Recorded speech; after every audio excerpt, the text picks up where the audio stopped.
Okay, so today we're going to look at something that we just happen to have an opportunity. So this is rice wine, which is made according to the recipe from Sarawak, Borneo. And right now we're in Singapore, so I don't really have all the same stuff, but we're running a little bit low.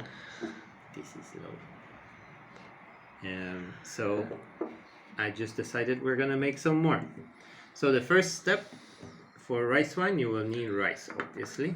And we have two different ones. I'm gonna put them on my hand so you can see the difference between them. If you're from Southeast Asia, you already know the difference between them, but maybe if you're not. Okay, so if you look closely, on this side we have normal rice. This is just normal standard jasmine rice from Thailand. This one is actually also from Thailand, but this is the glutinous rice, which means it contains a little bit more starch in it, and that's the rice that's usually used for rice wine. Okay, so for rice wine I always use the glutinous rice, but if you can't get it, you can probably use about 1/5 of this rice more than the glutinous rice, then it'll be okay. I've done that on one or two occasions before as well. So the first thing you need to do is actually just cook this rice in a steamer, or when I was cooking large amounts I would cook it over the fire in a big pot. Then the second thing you need is the yeast. Now I don't have the normal in Borneo. There is a slightly different version of this, but this is a Chinese one. You can also buy Korean ones. It's Koji yeast. So this is used for fermenting rice all over Southeast Asia, and all you do is you throw it into one of these. Oh, I'm gonna break the table. You throw it into one of these and just crush it into a powder. That's just so that it will be easier to mix it with rice. Yeah, you see? Just throw it in here, pound it. This particular one is a little bit older than I would like. I've had it for a few months just waiting on the shelf because I made a previous bunch of rice wine, and so it might be slightly tricky to make the rice wine work properly. So the first step is to cook the rice. I've already done that. So we have a whole pot of rice here. It's hot.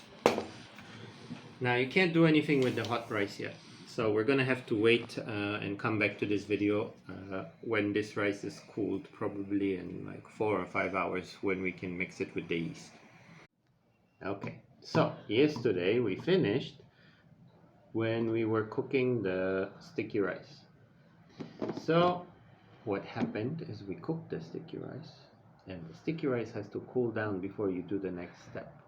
And then my cameraman decided he was hungry, and he ate a large portion of the sticky rice.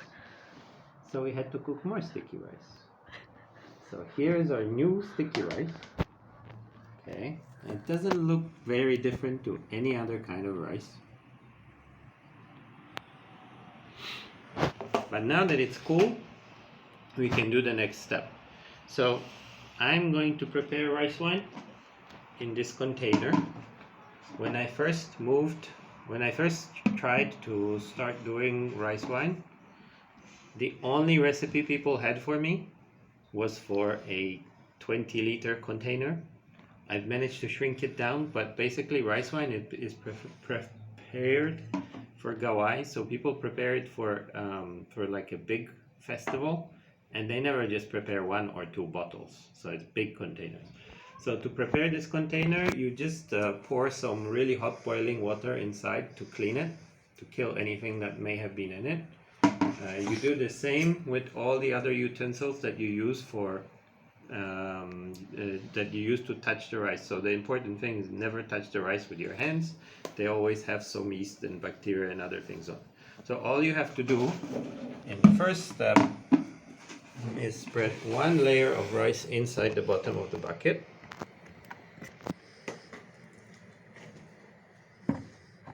Like this. It doesn't have to be too thin, it's like maybe 3-4 centimeters, something like that. Okay.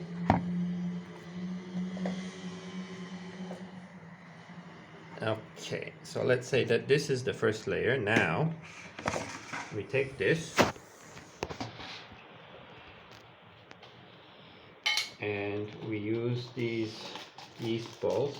Now if you live in Malaysia or Thailand or a bunch of other Southeast Asian countries, you can get these at markets pretty easily. If you don't, you can probably buy them on the internet. These, because we live in Singapore, we bought these from Korea and China, so they're just Koji yeast balls for making rice wine, or you can also make fermented rice and other things. So all you're doing is breaking this down into a powder so that it's a little bit easier to spread on the rice. Okay, and when you have that done, you just sprinkle it on that layer of rice that you have in there, a little bit generously. Then you repeat the process and spread a second layer of rice. Resist the urge to touch it. Don't touch it.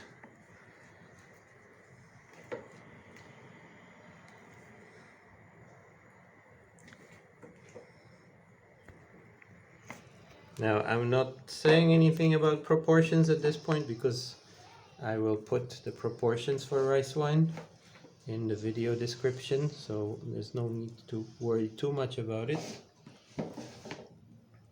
Okay. So cover the bottom layer first.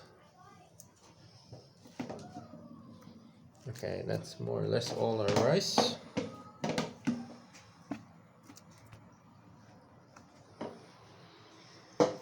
Then we prepare a little bit more yeast.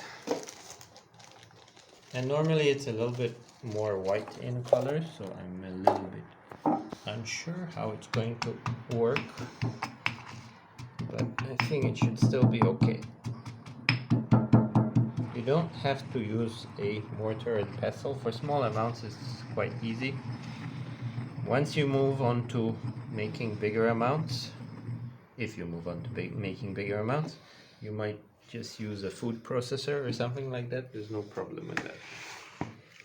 Okay. Alright, so do that. And then you take the spoon and mix this up a little bit to spread the yeast in the rice. It doesn't have to be super well mixed. I mean, it does, but it doesn't take that much effort. When you have much bigger amounts of rice, then this step is very difficult because this is quite sticky. Okay, and just a little bit more of the yeast on top.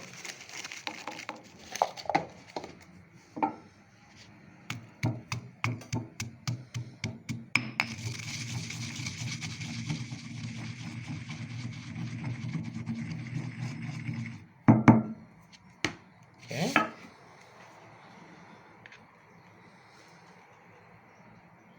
Okay, so that's now prepared for the first step. I'm going to cover it. Now the important things with these cover is this is a rice bin, so it's not hermetically sealed. It still allows carbon dioxide to go out of it. So all you have to do is cover it like this, and that's going to stay in there for about 2 days. And then I guess we can continue the video. So at this point you don't add any more ingredients. In 2 days we'll add sugar and water.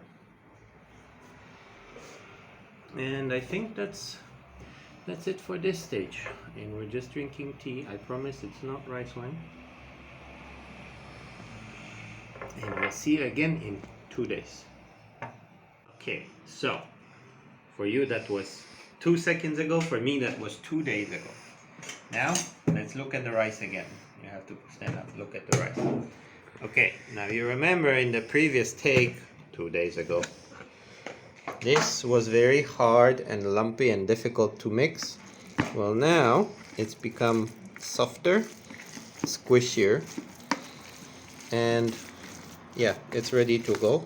It also has a very, very, very strong fermented smell. So we'll get back to this in a second. So next, we're gonna need sugar and water. So water, you can just boil normal water, no complications there. We're going to use just standard cane sugar in this case. And you can also use a variety of other sugars. Here in Malaysia and Singapore, you have, well, I guess everywhere you have various forms of sugar. This is coconut sugar. I'm not gonna use all of it because sometimes it might have a stronger smell. You see, this is darker. You can also buy palm sugar or raw sugar or whatever you want. Okay, so this is what it looks like. It doesn't really change the wine that much, but it gives it a nicer color and smell sometimes. So I'm gonna take maybe a couple of these and some of the white sugar.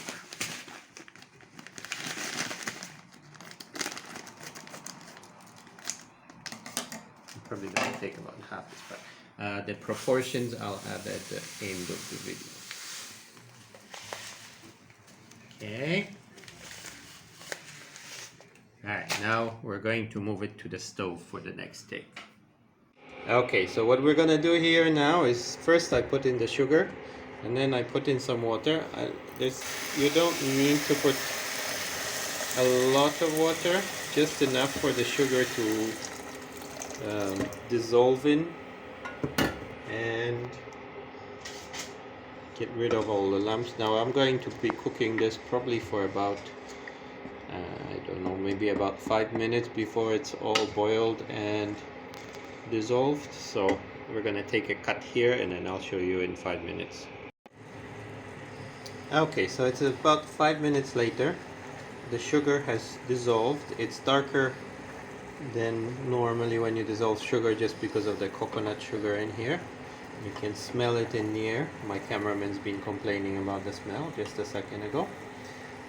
Now I would normally keep this on the stove for just a few moments longer to make it caramelize a little bit. That'll darken the end product wine, and it will also make it very slightly bitter, which my cameraman is cringing for. Alright, so I can switch this off, and essentially once the sugar has boiled, that's all you need to do. Now it needs to cool down to room temperature. Everything needs to cool down to room temperature, the boiled water, the sugar, and so on. Otherwise you're gonna kill all your yeast. Alright, so we'll get back to you as soon as this is cooled and ready to add to the rice wine. Okay, so this is morning of day 3.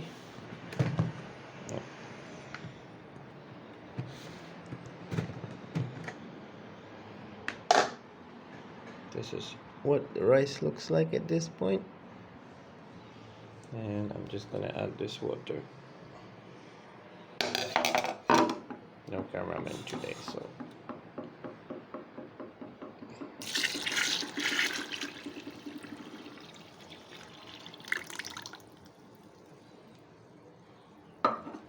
Okay.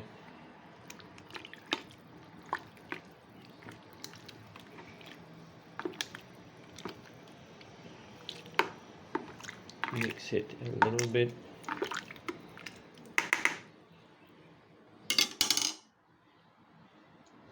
And have some boiled water with no sugar. This is just to add a little bit more.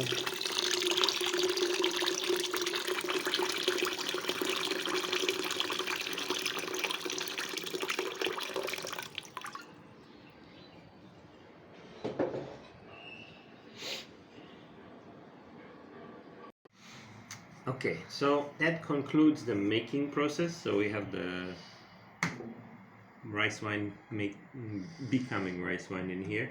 That's going to take about 6 weeks. When it comes out, it's going to be slightly more hazy than this one, but it should clear up to look like this. And then if you store it for a couple of years, then it should also darken in color quite a bit. So I'll put the rough recipe in the description for the video. And what have we learned from this? I've learned that this room is a bit too dark for filming most of the time. And I've also learned that the sugar ants in Singapore find every ingredient as we try to make the rice wine. So there's already a few ants in here. They got in there while we were still in the first stage, but they should not be a big problem. We can filter the ants out.